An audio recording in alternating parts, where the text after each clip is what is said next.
Bom dia a todos, que Jesus nos ampara, nos ilumina e me dê assim bastante tranquilidade, assim, né, que eu possa passar o estudo de uma forma assim que todos vocês entendam, né?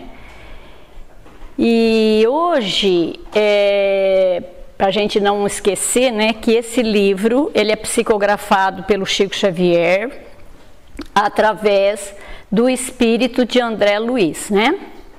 E hoje eu estou encerrando o capítulo 4 do livro No Mundo Maior, Estudando o Cérebro. Então esse nosso estudo inicia assim com o término da Marielle da semana passada, né? Quando o Calderaro explica para André Luiz, só que o André Luiz assim, ele teve um pouco de dificuldade para entendimento, né?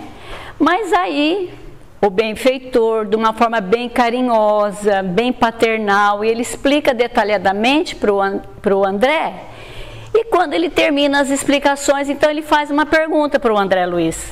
André, você entendeu as explicações?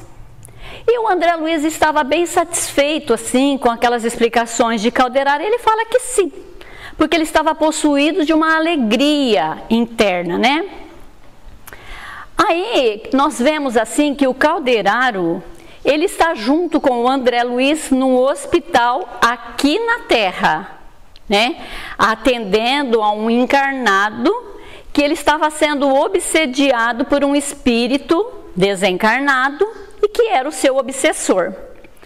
Aí o Calderaro, naqueles momentos ali, ele começou a fazer então uns passes magnéticos sobre o crânio daquele nosso enfermo ali, né? Envolvendo ele de fluidos benéficos. E nós aqui vamos dar uma paradinha assim nessas explicações que Calderaro estava falando para o André Luiz, né? Aquele encarnado, aquele adoentado que estava lá no hospital, os seus pensamentos, eles produziam sentimentos ruins, né? Porque ele, o encarnado, ele sentia remorso daquele assassinato que ele havia feito. E ele também, além dele produzir, né, ele absorvia fluidos emitidos pelo seu algoz. E essa assimilação de magnetismo inferior era referente ao processo obsessivo que ele sofria. Assim a sua mente estava envolvida com esse tipo de energia negativa. Vamos imaginar assim, o alívio desse nosso irmão ao receber energias novas e benéficas que modificavam as energias negativas que ele, além de receber, ele também emitia, né? E essas energias, elas produziam sensações desagradáveis. Então vamos ver assim com que carinho assim o Calderaro refere a esses dois irmãos, tanto a vítima quanto ao algoz. Então o Calderaro, naquele momento ali, ele diz assim, que nós temos dois amigos com as mentes fixadas na região dos instintos primitivos. Olha, nós já estudamos anteriormente, né, sobre a casa mental, que nos foi explicado muito bem, certo? Que ela possui 3 andares, né, na nossa mente. E o porão é onde situa os instintos primitivos que esses nossos irmãos se encontravam nessa análise feita por Calderaro. Tanto a aparente vítima, que está encarnada, como o algoz, eles estão com as mentes fixadas, com as mentes presas, encarceradas, nesse estado primitivo e animalizado, onde produzem e eles absorvem energias negativas. Muitas vezes nós nos encontramos nesses estados primitivos e animalizados. Quando nós estamos com raiva, quando nós estamos com ódio, quando está passando por nós uma tristeza assim muito grande, quando nós temos remorso de muitas vezes nós falarmos alguma coisa que não era para a gente falar, né? E tantos outros sentimentos e emoções que nós sentimos no dia a dia, né? E como esses estados desses nossos amigos, nós também sentimos muitas dificuldades de nós sairmos desses ambientes, desses pensamentos ruins, desse estado ruim, né? Então vamos ver o que leva esses dois a isso. Os dois amigos nossos lá, encarnado e o desencarnado. O Calderaro, ele fala assim, que o encarnado, depois de reiteradas vibrações no campo do pensamento em fuga das recordações do remorso, ele arruinou os centros motores, desorganizando também o sistema endócrino e perturbando os órgãos vitais. Essa parte também foi muito bem explicada nas aulas anteriores, né? E o desencarnado? O desencarnado, ele converteu todas as suas energias em alimento de ideia, de vingança, acolhendo-se no ódio em que o mantém foragido da razão e do altruísmo. Ou seja, aquele que está desencarnado, ele está desencarnado. Mas o que está acontecendo com ele? Ele está vivendo no ódio, querendo se vingar, tendo pensamento só nessa parte de ódio, de vingança, e ele só quer isso para a vida dele, ali, naquele momento ali, né? Porque as suas ideias estão fixadas no ódio. Aí o Calderaro nos diz assim, que outra seria a situação dos dois. Se eles tivessem esquecido a queda, se eles se reerguessem pelo trabalho construtivo, pelo entendimento fraternal no santuário do perdão legítimo. Vamos imaginar assim, vamos imaginar o encarnado. Se ele tivesse, depois que ele cometeu aquele ato do assassinato, se ele tivesse se arrependido, sinceramente, ele tivesse modificado, se ele tivesse empregado todos os seus esforços, todos os seus pensamentos para ajudar o próximo, para olhar aquela família, aquela mãe, aquelas crianças que ficaram ali sozinha, se ele tivesse tomado essa postura, seria muito melhor para ele, porque eles não eram pessoas más. Nem ele, o encarnado, e nem o desencarnado, eles eram pessoas trabalhadoras, pessoas boas, né? Aí o desencarnado, né? Aquele que foi assassinado, ao perceber aquela ação infeliz, desesperadora do outro, através de um entendimento, através da compreensão, ele desse o perdão sincero para o outro. É fácil? Não é. A gente sabe disso, que não é fácil, né? Mas hoje os dois, eles estariam estabelecidos em suas forças, eles estariam trabalhando positivamente pela melhora um do outro. E com essa atitude, seria muito mais agradável, mais útil a vida dos dois. Tanto um no plano físico, né? Como o outro desencarnado. Ambos estariam assim, num estado da casa mental mais elevada. Eles não estariam lá naquele porão lá, né? Entretanto, os dois estão presos naquele porão ali da casa mental. Unidos por quê? Pelo remorso, pela aversão, pelo ódio, né? Mas o Calderaro deixou assim perceber um novo brilho nos seus olhos, né? E falou assim para o André, sabe, André?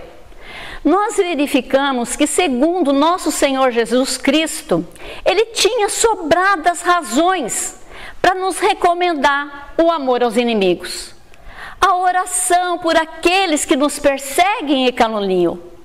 E isso não é uma mera virtude, não, senão princípio científico de libertação do ser, do progresso da alma, da amplitude espiritual. No pensamento residem as causas. Aí a gente vê que esses dizeres de Jesus, né, é uma verdade assim que a gente não pode discutir ela, né? Porque o que sustenta os estados doentios da alma são os pensamentos negativos que produzimos, que nós emitimos, aqueles que nós absorvemos das pessoas que nos rodeiam. Então, praticar o amor, ter compaixão ao ponto de orar pelos nossos adversários é a fórmula de nós não nos envolvermos em forças desequilibradas que não pertencem a nós. Aí o Calderaro diz para o André que época virá em que o amor, a fraternidade, a compreensão, definindo estados do espírito, serão tão importantes para a nossa mente encarnada quanto a água, o pão, o remédio. Tudo isso é uma questão de tempo. Então é lícito, é justo assim esperarmos sempre o bem com o otimismo divino.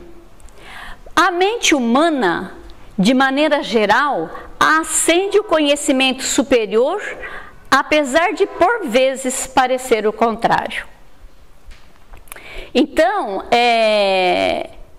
quando nós, criaturas humanas, nós tivermos a sabedoria, nós tivermos o amor ao ponto de ver as limitações das criaturas mais ignorantes que nós, sem a gente se contaminar com seus estados doentios, as suas manias, os seus desejos, os seus pensamentos e emoções negativas, nós vamos viver nesse mundo, nesse reino dos céus que nosso Senhor Jesus Cristo falou para nós.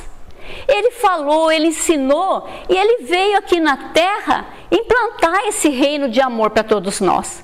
Vai depender muito de cada um de nós, né?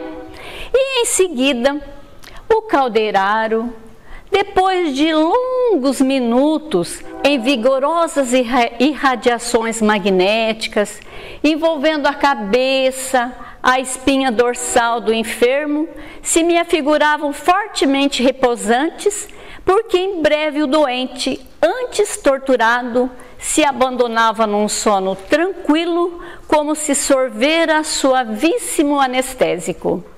O encarnado. E dentro em pouco, ele se encontrava em nosso círculo, temporariamente afastado do veículo denso, tomado de pavor perante o verdugo implacável que se mantinha sentado, insensível, num dos ângulos do leito. Aí o André fala assim que verifiquei que o enfermo não nos notava a presença, qual acontecia com o algoz em muda expectativa. Aí a gente vê que o único objetivo dos dois ali era a briga, né? Eles queriam brigar, eles queriam estar lutando aí, né? Nessa ação que eles estavam envolvidos. E eles não conseguiam enxergar ali do lado esses espíritos iluminados que estavam ajudando ele. Por quê? Porque esse era o objetivo dele, né? Era a briga. Mas o André Luiz contava como certo que Calderaro os cumulasse em longas doutrinações, né? Mas Calderaro, porém, guardou absoluto silêncio. Aí eu acho engraçado assim, porque o André Luiz, ele é questionador, né? Graças a Deus, ele é muito questionador. Aí ele pergunta assim pro Calderaro, né? O Calderaro, por que nós não podemos socorrê-los com palavras de esclarecimento? O doente me parecia aflito, enquanto que o perseguidor se erguia agora mais agressivo, né? E por que nós não sustar o braço cruel que ameaçava o infeliz? Não seria justo impedir o atrito que acarretaria consequências imprevisíveis ao companheiro hospitalizado? Então, né, como a gente observa ali, estava prestes a acontecer assim, uma briga muito feia ali dos dois, né? E o André, o que ele queria? Ele estava pensando numa forma, né, de evitar aquele desafio ali, aquela briga, que provavelmente aos seus olhos devia ser desleal. Por enquanto, um estava enfraquecido, né? Um estava fraco, que era o encarnado. Ele estava desgastado pelo remorso. Mas o desencarnado, ele estava fortalecido pelo ódio que o alimentava, né? Mas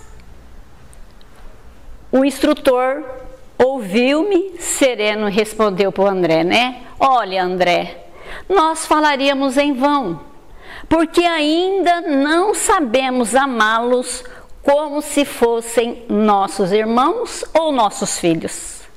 Para nós, ambos, espíritos de raciocínio algo avançado, mas de sentimentos sublimes, são eles dois infortunados e nada mais. Damos-lhes no momento o que nós dispomos, e isso é intervenção benéfica no campo dos seus sofrimentos exteriores, nos limites de nossas aquisições no domínio do conhecimento, né? Aí, esse esclarecimento de Calderaro, ele é muito lúcido para nós. Ou seja, na condição que nós nos encontramos hoje, nós pouco podemos fazer por causa dos nossos interesses imediatos, né? Apesar da gente já compadecer desses nossos irmãos que estão sofrendo, pouco nós podemos fazer. Porque nós não temos ainda esse amor incondicional que Calderaro fala. Então, o que nós podemos fazer quando uma pessoa vem pedir uma ajuda para nós? Nós podemos fazer uma prece, dar um abraço, chorar junto com o nosso companheiro, né? Ou pegar esse nosso amigo, falar com ele, levar ele numa casa religiosa. Podemos também pedir para uma pessoa: olha, fulano, você tem mais conhecimento, você consegue ajudar, você poderia ajudar o fulano de tal, assim, assim, assim. Essas são as ajudas que nós podemos fazer para as pessoas, né? Mas Calderaro, naquele momento ali, olhou para a porta próxima a eles e falou para o André assim: André, a providência não foi esquecida. A irmã Cipriana, orientadora dos serviços de socorro do grupo a que eu coopero, não pode tardar. Mais alguns instantes, o verdugo... Não, desculpa, não é isso não. Mais alguns instantes, durante os quais o verdugo e a vítima reciprocavam palavras amargas, e o prestimoso mentor prosseguiu e falou para o André Luiz assim: André, você se lembra de De Pissiguer? O André ficou com seus pensamentos assim, pensando, e fez assim no seu cérebro uma livre associação de ideias, rememorando estudos que levaram a ele a efeito de certas realizações de Charcot. Não podia, entretanto, especificar particularidades, porque a psiquiatria não fora meu campo direto de trabalho na medicina, diz o André, né?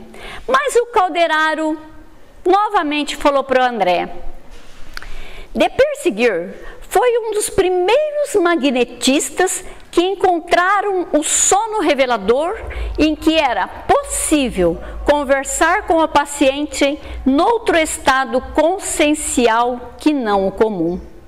E desde então, a descoberta impressionou os psicologistas, e com ela surgiu nova terapêutica para tratamento das moléstias nervosas e mentais.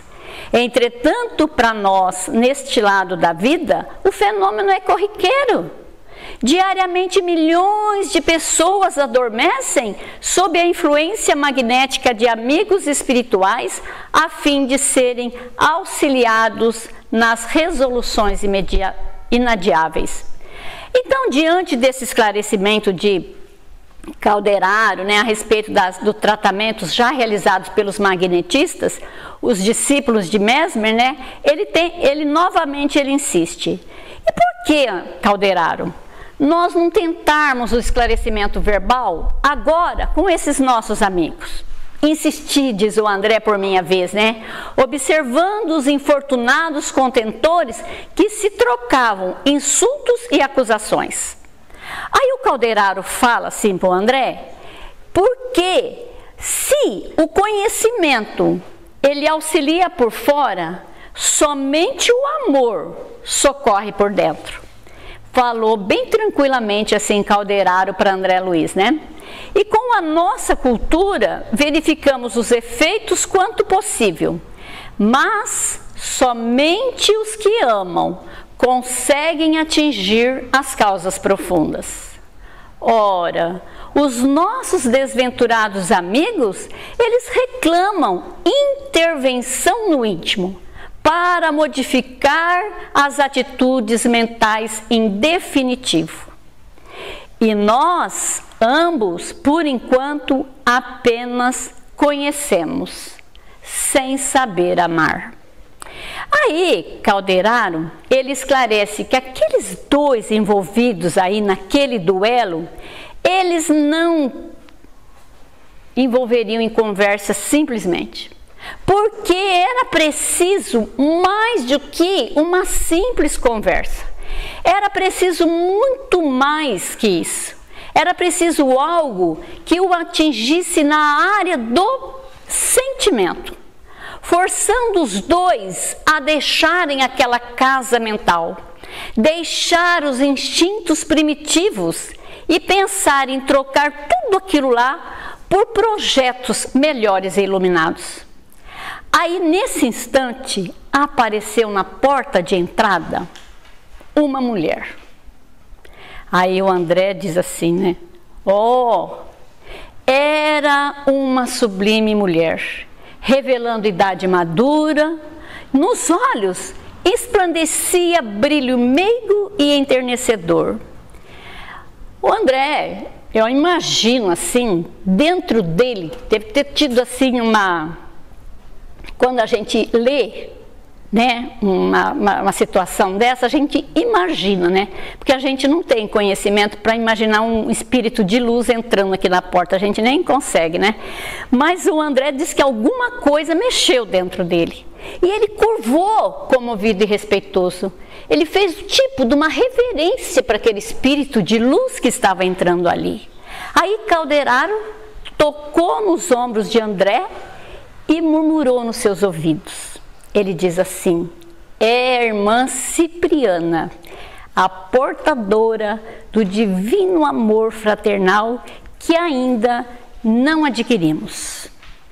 Então, com essa chegada, né, da Cipriana, a portadora do divino amor fraternal, nós vamos entender por que foi que Calderaro disse que era necessária a mudança de dentro para fora desses dois inimigos.